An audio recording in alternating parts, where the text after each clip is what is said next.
Estamos de volta para o segundo bloco do programa Tribuna Livre. Narciso, com a palavra. Não, porque o Leandro, morrendo de amor pelo Sistema S, e parabéns por isso, gostaria que a gente também enfatizasse, vamos enfatizar o Sistema S. Mas eu antes queria pegar um ganchozinho nos comentários feitos no primeiro bloco, que o que acontece no nosso país, né, Leandro e Adriana, é que nós somos uma república pouco republicana e uma federação pouco federativa. Você falou que nós teremos que ter um tratamento distinto com relação ao interior do Estado. Porque você não acudi-lo, não protegê-lo, você tratá-lo igualmente, vamos dizer, na questão tributária. Você entender que um contribuinte, um comerciante de Chapolin, o dono de uma fabriqueta lá de Cruzeiro do Sul, seja regido pelas mesmas leis que é regido pela ABEV, pagar as mesmas taxas de imposto, as mesmas exigências burocráticas, isso é injustiça social muito grande e econômica. Então, o que eu quero dizer é o seguinte, este país, ou rever a sua burocracia, porque, no meu entender, a burocracia é mais prejudicial ao nosso país do que a própria corrupção. Embora hoje nós tenhamos elegido a corrupção como culpado de tudo, o que é um equívoco, porque como é que você, no Brasil, você para abrir uma empresa, uma microempresa, se você for muito talentoso, muito ativo, você passa 6 meses para abrir essa empresa. Tem país no mundo aí que você vai abrir uma empresa com 72 horas. É verdade. E no Brasil, para você fechar uma empresa, você não fecha nunca. Viu? Então, aí vem a minha pergunta. Isso.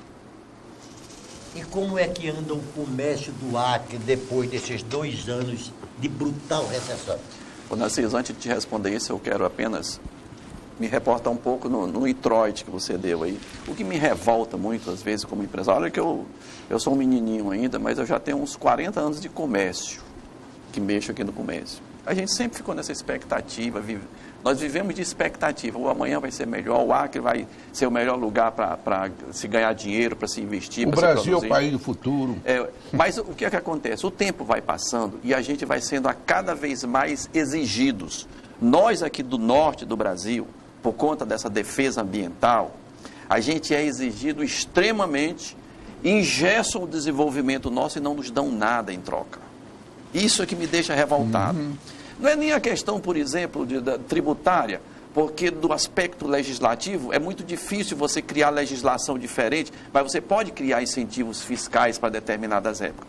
Mas o que me revolta é isso, é que a dificuldade de obtenção de crédito nossa aqui é a mesma dificuldade que o empresário tem lá em São Paulo. A exigência daqui é a mesma. Não poderia ser. Claro que não poderia. Nós perdemos os maiores investimentos em pecuária do Acre por conta das proibições em cima do pecuarista. Quando nós aqui no Acre tínhamos 1 milhão de cabeça de gado, Rondônia tinha em torno de 800 milhões. Hoje Rondônia está... 800 mil. Rondônia hoje está com 400 mil cabeças de gado e nós aqui estamos beirando aí 2 milhões e 800. 400 milhões, você quer dizer? 4 milhões. Não. 4 milhões. Nós não Rondônia. chegamos a 3 milhões. Não, 14 milhões. 14 milhões de cabeça de gado tem Rondônia já hoje. E nós estamos aí beirando a 3 milhões de cabeça de gado, por conta desse engessamento da nossa economia, dessa política de preservação ambiental, que eu não sou contra. Mas nós não podemos trabalhar uma política de preservação ambiental em detrimento do bem-estar do cidadão, do homem. Tá certo? Então, isso é que me revolta. Falando no último questionamento em relação ao comércio do Acre.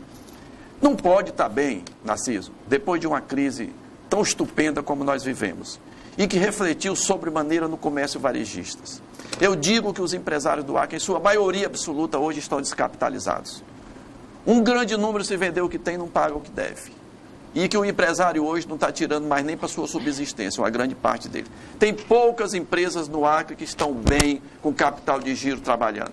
Porque a atividade econômica, o Adriano, desaqueceu muito nos últimos tempos. O empresário, para conseguir vender, ele baixou substancialmente o seu lucro e hoje praticamente não ganha nada, Osmi, para dar giro na sua mercadoria. Eu tenho conversado com muitos empresários que às vezes não têm coragem de falar fora, mas conversam conosco. É lastimável a situação de muitos empresários que já viveram muito bem e que hoje estão tendo dificuldade de subsistência por conta dessas crises. Esses dias eu conversando na federação com alguns empresários, nós estávamos falando sobre Previdência Social, essa reforma da Previdência Social, e eu indaguei para eles o seguinte: e sim, como é que está a Previdência individual de vocês? O cara está tão preocupado, absorvido com a crise, com o negócio dele, que não se preocupa com ele mesmo. 80% dos que estavam conversando não tinham nem previdência, não pagavam nem a previdência. Esses homens, quando fecharem seu negócio, vão viver de quê, Osmi? Não pagam porque não tem condições de pagar. Não tem condição, está voltado para pagar os seus funcionários, os seus compromissos, a sua mercadoria, exatamente, e não se preocupa com ele. Claro. Então, essa é a situação, por exemplo, do comércio nosso hoje. Nós estamos numa grande expectativa, porque essas medidas recentes têm realmente, o Astério, mudado um pouco a fisionomia da economia. A partir de janeiro para cá, Reforma trabalhista. A economia deixou de cair. Nós vínhamos caindo numa vertical. O índice de atividade econômica vinha caindo substancialmente. Nós paramos e agora já começamos a reagir.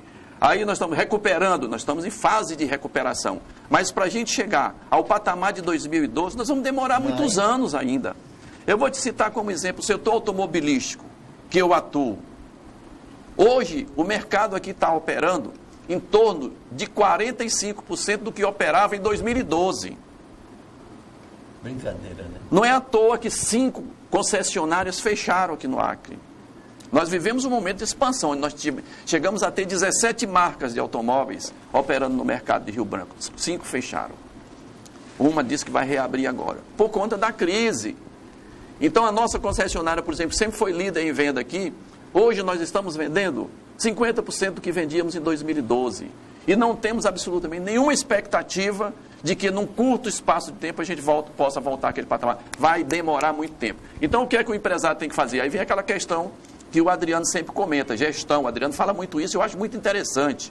Hoje você tem que gerir com muito profissionalismo o seu negócio, sob pena de você sucumbir. Então você tem que pegar a tua empresa e ajustar a esta nova realidade. Não adianta você achar que daqui a meio ano, 6 meses, 1 ano ou 2 anos, você vai estar com essa mesma estrutura de hoje totalmente ocupada. Não vai, nós vamos demorar ainda. O problema todo, aí eu ouvi o Adriano, o problema todo, só uma ligeira opinião, é que o Brasil e a maioria dos estados são administrados por pessoas que jamais produziram riqueza neste país. Verdade. Perfeitamente. Ou vive do serviço público, ou vive de comissões de serviço público. Parasitas. Então, e querem distribuir riqueza, quando não tiver nenhuma capacidade de produzi-las. É apenas um comentário que eu... Eu não gosto de fazer essas comparações, Osmi, porque eu quero tratar daquilo que eu conheço, né? Então, por isso aqui, resgatando um pouco, para poder defender ou fazer qualquer tipo de comentário sobre a economia do Estado, eu estou andando nos municípios e conversando com as lideranças e a comunidade para entender. Mas eu comungo com você da mesma angústia. A gente está, quando diz na música que nós estamos deitados em berço esplêndido, o Brasil é isso mesmo. Nós temos a maior jazida do planeta de água doce, e não sabemos como fazer dela um verdadeiro ativo e muito menos um commodity sustentável para o nosso país, para gerar divisa, para gerar riqueza. Nós temos a maior floresta, a maior cobertura de floresta no nosso país, né, do mundo, em termos geográficos, e a nossa distribuição também é muito complexa. Agora, vindo para a parte dos impostos, eu não sou contra pagar imposto, nunca fui. Agora, o problema é como ele retorna para a sociedade e como a sociedade é tão passiva em não saber como cobrar. Aí, a forma de cobrança entre os segmentos, eu concordo com o seu Narciso quando disse que tem que haver exatamente essa coerência do ponto de vista de cada profissional e respeitando exatamente as condições da sazonalidade de um país tão grande como o nosso. Mas, desculpa, só uma parte aqui. Eu também não sou contra pagar imposto. O que eu acho é assim, a capacidade contributiva tem limite. Isso. Você não pode, Narciso, exigir de uma sociedade uma carga tributária que a sociedade não tem condição de pagar. Porque então você entra numa fase marginal. Enquanto a sociedade está conseguindo pagar, a arrecadação ela vai subindo. Mas quando chega num determinado patamar, você pode aumentar o que você aumentar, ela vai começar a cair. Porque as pessoas vão deixar de pagar, não tem capacidade de pagar. Não sou eu que estou dizendo, não são os estudiosos, os grandes economistas que dizem isso. Não, é verdade. Agora, Conclua, Leandro, que eu quero pegar um gancho do que ele falou. Conclua é que, na realidade, eu quero chegar no ponto que o Leandro tem razão, mas o meu ponto de vista é o imposto, a carga tributária que está aí, ela está ajustada para as grandes riquezas. E ela é injusta quando ela vem exatamente para o segmento mais baixo. É isso que eu defendo. Independente, imposto por imposto, eu sou a favor, como o Leandro mesmo colocou, fazendo esse ajuste do que tem que ser feito em relação à economia tão distorcida em termos de distribuição de riquezas, que eu estou tentando colocar aqui desde o início. Mas isso vem desde o Império. Há pouco aqui, o senhor mostrando aqui exatamente os 10 homens mais ricos do Brasil, a gente fica preocupado, porque o que eles estão fazendo com isso, de que maneira eles estão vendo a economia para dizer assim que vão fazer alguma coisa em benefício do país. Eles estão fazendo pelos seus grupos e está certo. Não existe uma justificativa legal para culpar uma liderança ou outra que assumiu o poder com essa carga tão pesada que é a máquina pública. Mas, Narciso, antes de você fazer a sua pergunta, permita-me. Por favor. Deixa eu dar um dado também aqui, que eu acho não é compreensível. O lucro do Bradesco, neste último trimestre, senhor Narciso, é de 4 bilhões e 800 milhões. No trimestre. Quer dizer, nós estamos transferindo riqueza para quem não produz. Verdade. Para quem não produz. Banco não produz riqueza. Banco pode ajudar a desenvolver. Leandro, Não é? Verdade. o empresário no Brasil, ele presta só 2 serviços.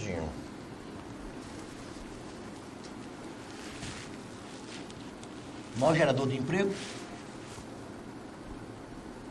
e pagador De imposto. do imposto que sustenta essa nação e um bando de sanguessuga que vive sugando. Verdade. Aí, a despeito disso, nós pagamos, porque são recolhidos 37% do PIB em imposto, afora os sonegadores, afora os que são acusados de sonegadores. Enquanto essa taxa nos Estados Unidos é 22%, da Europa, em média, 20%. Nós pagamos o dobro da carga tributária do mundo. Ô, Narciso, e nós Aqui temos a mais complexa taxa tributária do mundo, que temos Isso também é uma 52 verdade. taxas de imposto. Nós temos 52 nomes distintos de imposto. Não, 90 e quase 100, misturando tudo. Viu? Aí nós somos uma sociedade regida por 181 mil leis. Brincadeira, né? não dá. E se é uma lei, você, como cidadão, é obrigado a cumpri-la, porque senão você inflator. Então, eu acho, de vez em quando eu escuto alguém dizer que este país precisa ser refundado. Eu também acho. E na realidade, Eu sou desse conceito. se não for Adriano, se não... Olha, o grande problema hoje financeiro do país é decorrente das suas despesas. E um grande volume dessas despesas no Brasil estão em cima para manter os poderes, executivo, legislativo e judiciário. Nababescamente. Que tem um tamanho, Narciso, que não suporta dentro do país. Se não houver um realinhamento disso, compatível com a realidade brasileira, nós vamos cada vez mais ter que trabalhar para manter esses poderes funcionando. Claro. A máquina administrativa Mas vai chegar um pública momento que nós vamos chegar à cara. exaustão e não vamos poder manter É o muito plano. cara. Os salários que se pagam para o poder público federal é um negócio que foge à nossa realidade. É um assinte para o pobre do trabalhador e até para o empresário. Claro. O empresário hoje para tirar de honorários 20 mil reais da sua empresa, tem que ser uma grande empresa. Porque pequeno ele não tira isso, e 20 mil reais do poder no Executivo Federal é rotineiro. É para assessorista. Pois é, assessorista. Você está entendendo? E nós temos que trabalhar para pagar isso. E o pior de tudo, você sabe muito bem disso, que o empresário não tem no Brasil o tratamento que deveria ter. O tratamento do homem, que é o encarregado de coletar os recursos para botar no cofre do Estado, que é o homem encarregado de empregar, de tratar bem milhares de famílias. Nós, quando nos dirigimos a algum órgão público, principalmente fiscalizador, a gente vai intimidado. Aí, como se fosse um marginal. Um marginal, porque você sabe que a recepção que você vai ter lá não vai ser de respeito, ele vai te olhar como um sonegador. Entendeu? Ele não vai te olhar como um homem, um produtivo, um cara que ajuda o Estado a crescer. Nos Estados Unidos isso é diferente. Se tua empresa tiver uma dificuldadezinha, deixar de pagar um imposto, amanhã eles te ingestam, te executam, te botam, te corta o crédito de banco, corta tudo. Nos Estados Unidos não acontece isso. Vocês viram que recentemente a Ford ia quebrar. Os Estados Unidos, a administração chamou a Ford e disse, não vai quebrar não, nós vamos te ajudar, não pode, vocês são importantes para a nação. Vocês geram milhares de empregos. Suspenderam cobrança de tributo, injetaram dinheiro, com 2 anos a Ford levantou a cabeça e está aí em cima no Brasil, hoje liderando as vendas do mercado nacional. Quer dizer, salvou um ser produtivo, o ser que gera emprego e renda para o Estado. Até porque a empresa não comete crime, quem comete crime são as pessoas, né? Não existe empresa criminosa. Quebra, aqui no Brasil não, eles fecham a empresa, quebram a empresa. Essas questões da Lava Jato, por exemplo, agora, as empresas que mais empregavam estão quebradas, não estão empregando ninguém, não estão gerando renda fazer os dois. Deixa eu aproveitar. O programa está muito bom para interromper tanto Deixa eu só aproveitar esse finalzinho, que eu pediria às pessoas que, graças a Deus, hoje precisam assembleia, que entre aqui na... Deve ser 100%. E faça a seguinte pergunta. Qual o salário desse mês do juiz Sérgio Moro? Faça. Vamos ao intervalo e voltamos já para o terceiro e último bloco.